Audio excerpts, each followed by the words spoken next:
So again, we want to make sure that we can connect percentage with fractions, proportions, uh, ratio, rate. And decimal represents what we would consider the unit rate. So if I divide this fraction, I'm going to get 0.625. That 0.625 is a decimal value of that fraction.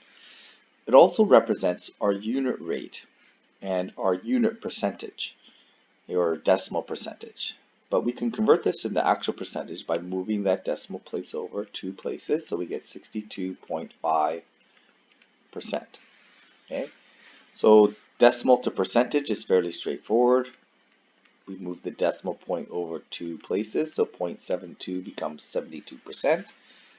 As a fraction, we can write that as 72 out of 100, because a percentage, the decimal percent, we can make it into a percentage out of 100.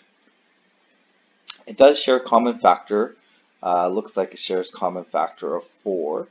So we end up with 18 over 25, okay, as a simplified fraction.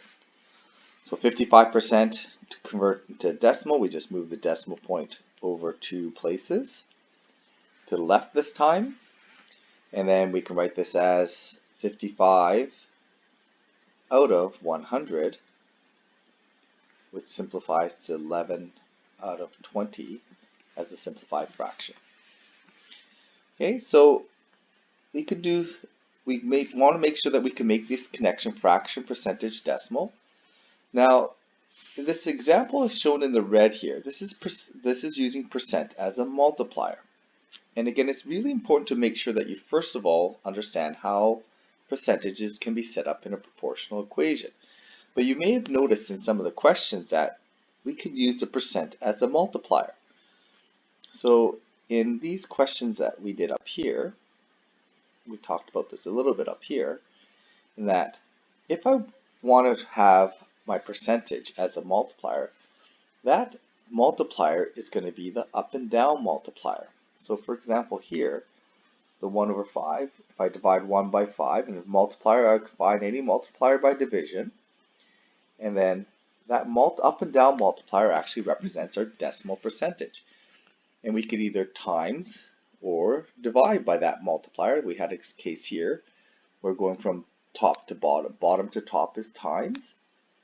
Okay, so bottom to top here is times. From top to bottom is divide. So some problems may involve division.